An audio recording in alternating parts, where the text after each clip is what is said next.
ಮಾನಭೂಮಿಕ பாரதத்தின் துணை ஜனாதிபதி மதிப்பிற்குரிய திரு ஜெகதீப் தன்கர்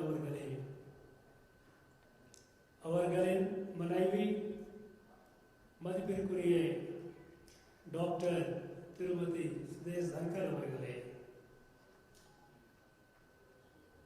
IIM திருச்சி தலைவர் டாக்டர் பவன்குமார் சிங் அவர்களே, ஆளுநரின் செயலாளர் திரு கிரோஸ்குமார் அவர்களே, இங்கே கூடியிருக்கும் மாநிலத்தில் உயர் கல்வி நிர்வாக நிதி தலைவர்களே, அழைப்பாளர்களே, அனைவருக்கும் வணக்கம். Friends, we are indeed with us to guide us, to show us the way to excellence, a great visionary, an intellectual giant, and a powerful communicator, our Honorable Vice President of India, Sri Jagdeep Dhankar ji. Sir, we are aware of immense pressure on your time, your hectic schedule, but the fact that amidst all that you have chosen to come over here to guide us, show us the way forward to excellence in education, higher education, it shows your relentless love towards Tamil Nadu, Tamil people, especially the youth of Tamil Nadu.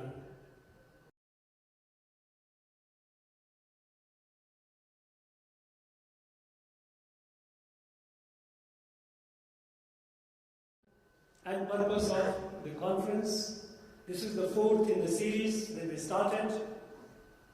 In 2021,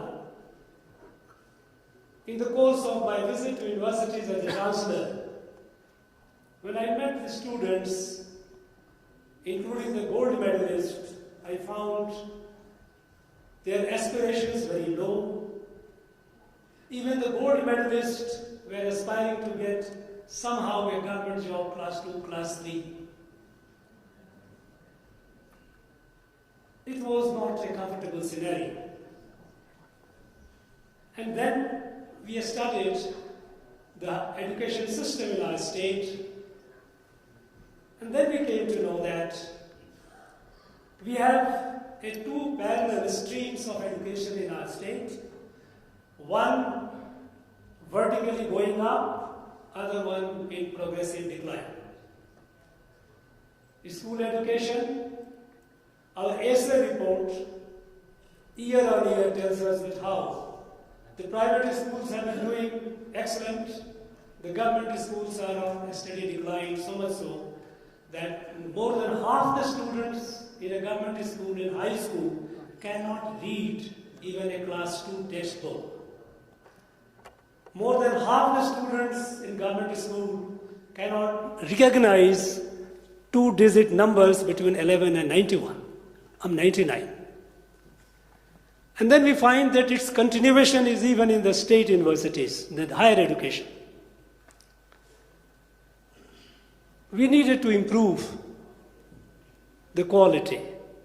When we checked up, we found that our state, of course, we have one of the highest gross enrollment ratio, over 50%. We also have the fact that our state universities produce more than 6,500 PhDs every year. Very impressive figure indeed. But the other side of the story is that of the 6,500 plus PhDs, not even 1% is net JRF qualified. We know what is net JRF qualified because that is UGC that determines the eligibility mandate, whether a scholar is intellectually eligible to take up the research. We found a situation which was not very comfortable. When we found that our PhDs were doing menial jobs even cleaning jobs. Not that the cleaning is bad, but the fact that after PhD, if you do the cleaning job for 14, 15,000 rupees, it is something which is not a very happy situation. And then we thought, why it is so? There are various constraints. Among the constraints, we thought with all these constraints, notwithstanding, how do we improve it? Then we realized that our universities, our state universities, they were not even talking to themselves. They were all working in silos run by the secretariat. Then we thought, let there be a fusion, let there be a meeting of minds, because that is how the knowledge grows. Because on the one hand, we find that the deemed to be universities, autonomous institutions are every year, year on year, breaching the new marks of height in excellence. More than a dozen of our institutions deemed to be university and autonomous institutions are among the top 10 in NIRF ranking. Unfortunately, not a single one from the state universities. Our Madras University, which was once known to be the premier university in the country among the top 5, today it is nowhere in the reckoning. This steady decline has a social consequences for social justice, because it is the students from poor communities, Dalit communities, marginalized communities, those who cannot afford to go to the private, they go to these institutions.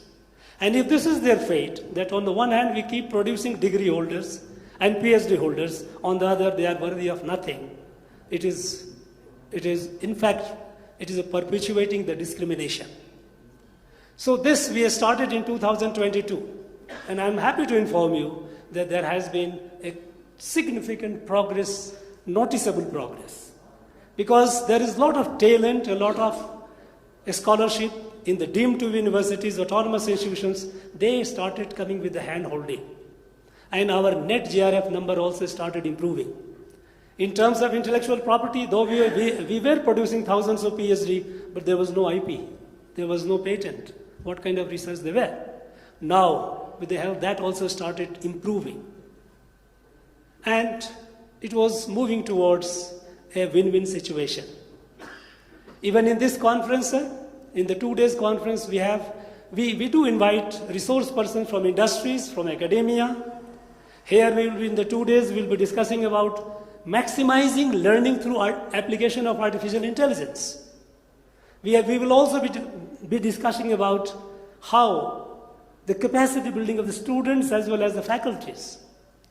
We have session by the Principal Scientific Advisor to the Government of India who will be talking about frontiers of science and technology. We have also sessions about how to efficiently manage university finances, because our universities are in a very, very bad situations. Many of the universities, they have not paid salaries to the teachers for last several months. And government has said that they are under no obligation to give them, to bail them out. This has been the situation. But we have been making modest attempt by bringing them together and making our youth aspirational, because there lies our future. Unfortunately, in this conference, state universities are not participating, because they have informed me, even in writing, that they have been warned by the state government not to participate. As of now, one of our vice chancellors is in police station. Some vice chancellors have reached Uti, and something unprecedented happened. It never happened before.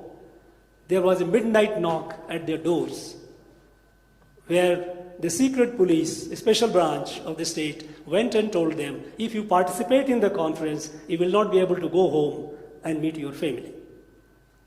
I advise them, take care of your family. Don't jeopardize their interest.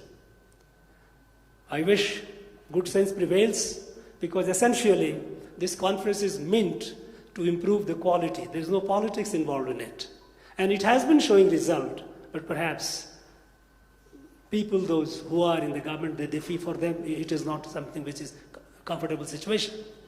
Sir, we are keenly looking forward to your advice, your guidance, which will enrich this gathering. We have the presence of all the deemed universities, chiefs, all the central institutes and autonomous institutions. We have more than 34, 35 institutions present here.